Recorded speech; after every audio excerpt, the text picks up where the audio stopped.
आज हम पढ़ेंगे हिंदी व्याकरण का पाठ 5 लिंग।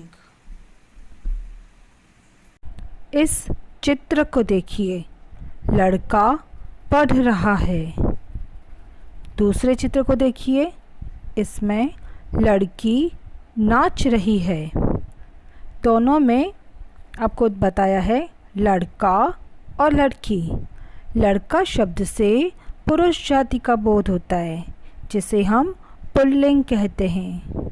लड़की शब्द से स्त्री जाति का बोध होता है, जिसे हम स्त्रीलिंग कहते हैं। शब्द के जिस रूप से पुरुष या स्त्री जाति का बोध होता है, उसे हम लिंग कहते हैं। जैसे माता पिता, भाई बहन, कुत्ता बिल्ली आदि।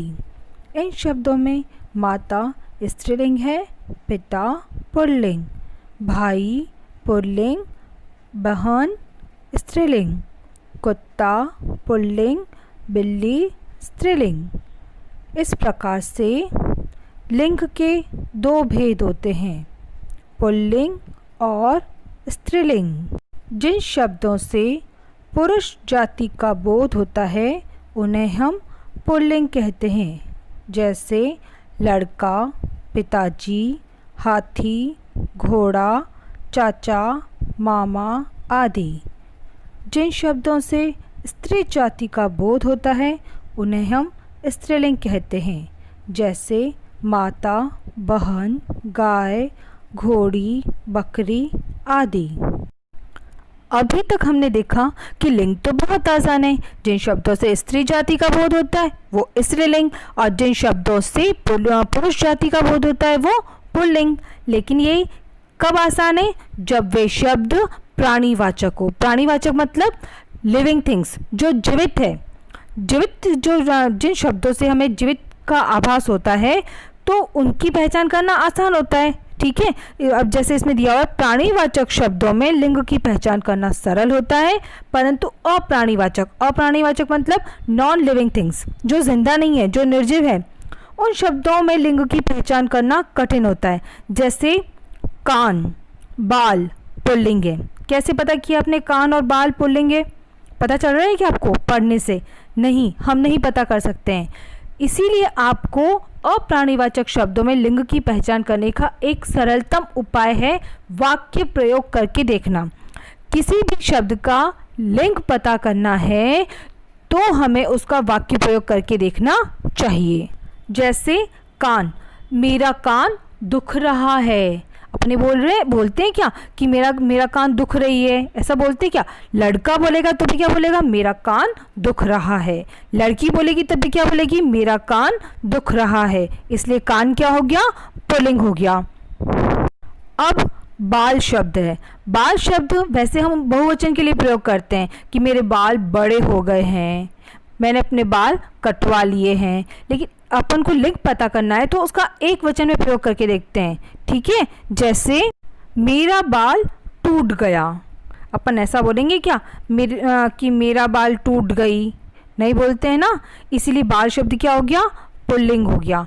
इसीलिए आपको किसी भी अप्राणीवाचक शब्द का लिंग पता करने के लिए हम वाक्य प्रयोग करके देखेंगे।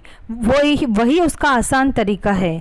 अब अगर हम नियम पे जाएं तो नियम इसके बहुत सारे हैं। थोड़े बहुत नियमों को हम अब पढ़ेंगे। हिंदी भाषा में कुछ शब्द ऐसे होते हैं जो सदैव पुल्लिंग रहते हैं, और कुछ शब्द ऐसे होते हैं जो सदैव स्त्रीलिंग रहते हैं। ठीक है, तो जैसे अब कुछ शब्द है जो पुल्लिंग है। आम, अपन बोलते हैं आम पक गया, आम पक गई, ऐसा नहीं बोलते ना। तो आम क्या हो गया? पुल्लिंग हो गया। हमारा विद्यालय बहुत बड़ा है। विद्यालय बड़ी है ऐसा नहीं बोलते, तो विद्यालय क्या हो गया? पुल्लिंग हो गया। ऐसे मैं आपको शब्द बता रही हूँ जिनका वाक्य प्रयोग करके आप देख सकते हैं कि वो पुल्लिंग शब्द ही है और वे सदैव पुल्लिंग ही रहते हैं।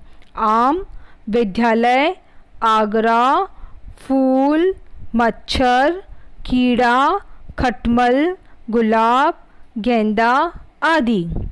ऐसे ही कुछ शब्द क्या है हमेशा स्त्रीलिंग रहते हैं। वो कौन कौन से? चाबी, घड़ी, कमीज़, अब कमीज़ है, मेरी कमीज़ फट गई, है ना। चाहे पुरुष बोलेगा तो भी वह बोलेगा और स्त्री बोलेगी तब भी वह यही बोलेगी। मछली, मक्खी, मकड़ी, चील, मुर्गी, गंगा, सवारी, हिंदी आदि, ये शब्द क्या है, सदैव स्त्रीलिंग रहने वाले शब्द हैं, ये सदैव स्त्रीलिंग ही रहते हैं। अब ये जो शब्द आप देख रहे हैं, इन शब्दों में लिविंग थिंग्स भी है, प्राणीवाचक भी है, जैसे मछली है, मक्खी है, मकड़ी है। तो ये जो सारे शब्द हैं ये सदैव क्या है, स्त्रीलिंग शब्द है, ठीक है। लेकिन अगर इसमें पुरुष भी होते, क्योंकि ये लिविंग थिंग्स है और लिविंग थिंग्स में पुरुष और स्त्रीलिंग, पुल्लिंग और स्त्रीलिंग दोनों होते हैं, है ना। तो अपन कैसे बताएंगे, नर मछली, मादा मछली, नर मक्खी, मादा मक्खी, नर मकड़ी, मादा मकड़ी। लेकिन हम लोग कभी कभी बोलते हैं ना मकड़ी मकड़ा, ऐसा बोलते हैं ना, पर ऐसा नहीं होता है। चील, नर चील, मादा चील। मुर्गी है, ये तो मुझे थोड़ा सा गलत लग रहा है क्योंकि मुर्गा और मुर्गी दोनों होते हैं, है ना। तो मुर्गी जो शब्द है वह सदैव स्त्रीलिंग, मुर्गी स्त्रीलिंग शब्द है लेकिन इसका पुल्लिंग भी होता है, ये हमने बना दी अपनी भाषा में, ठीक है। अब हम देखेंगे कि जो अप्राणीवाचक शब्द हैं वो कैसे पता करेंगे कि ये पुल्लिंग है या स्त्रीलिंग है। तो पुल्लिंग के लिए ऐसा बताया गया है कि जो भारी है, बड़ी है, बेडोल है, मोटी है, इस प्रकार की जो संज्ञाएं होती है वो सदैव पुल्लिंग ही रहती है। तो इसके लिए कुछ नियम बना दिए गए, नियम तो क्या, हमें पहचान बता दी गई है कि ये जो चीज़ें हैं वो पुल्लिंग ही रहती है। जैसे नदी है वो हमेशा क्या होती है, स्त्रीलिंग होती है, ठीक है। तो अब ऐसे पहाड़ है, पर्वत है ना, तो नाम से ही वजनदार लगते हैं ना, तो इस प्रकार के जो शब्द वो क्या कहलाते हैं, हमेशा पुल्लिंग होते हैं। तो चलिए हम देखते हैं कि क्या क्या हमेशा पुल्लिंग ही रहते हैं। जैसे अकारांत तत्सम संज्ञाएं, इसमें क्या हो गया, ऐसे शब्द जिनके अंत में, आखिर में अ आता है। अकारांत किसे कहते हैं, आपने संस्कृत में पढ़ा होगा, वे शब्द जिनका अंत अ पर होता है उसे हम अकारांत कहते हैं। जैसे राम, तो राम, म क्या हो गया, अकारांत है ना, म में अंतिम वर्ण क्या है, अ। ऐसे अप्राणीवाचक शब्दों में देखो, जैसे तन, न में पीछे क्या है, अ, मन में पीछे क्या है, अ। ऐसे ही धन, वन, जल आदि, ये शब्द सारे कैसे हैं, अकारांत शब्द है, जिनके अंत में, जिनका अंत अ पर हो रहा है, तो ये सदैव पुल्लिंग ही रहते हैं। अपन देखते हैं ना कि जैसे राम है तो अकारांत, रमा आ रहा है तो वो क्या हो गया, आकारांत, तो वो स्त्रीलिंग हो जाता है, ये हमने पढ़ा है। वैसे आजकल ऐसे अपवाद बहुत सारे मिलते हैं कि आजकल कुछ भी नाम रखते हैं बच्चों का। पहले अकारांत बालकों का नाम होता था और आकारांत स्त्रियों का नाम होता था, बालिकाओं का नाम होता था, लेकिन अब समय के साथ में ये सब कुछ बदल गया है। तो हम सब जगह ये नियम लागू नहीं कर सकते, सभी जगह अपवाद मिलते ही हैं, ठीक है। जैसे लड़कियों का नाम है तो लड़कियों के नाम भी आजकल अकारांत मिलते हैं। मिलन लड़की का नाम भी होता है और लड़के का नाम भी होता है, इसलिए हम 100% इस पर निर्भर नहीं रह सकते हैं, ये बस आपको सिर्फ पहचान के लिए बताया गया है, ठीक है।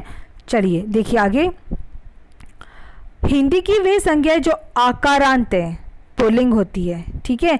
अब ये किस में बताया आपको, अप्राणीवाचक में। अप्राणीवाचक में कुछ भी संभव है, घड़ा फूट गया, तो घड़ा क्या हो गया, स्त्रीलिंग नहीं है, वो पुल्लिंग है।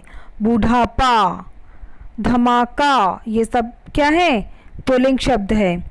पर्वत और सागर के नाम भी क्या होते हैं, पुल्लिंग होते हैं।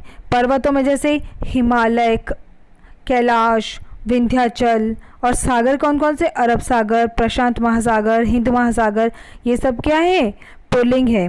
अब देखो पर्वत है वो क्या हो गया, पुल्लिंग हो गया, लेकिन पहाड़ियाँ हैं वो क्या हो जाएगी, स्त्रीलिंग हो जाएगा। सागर पुल्लिंग, नदियाँ स्त्रीलिंग, ठीक है।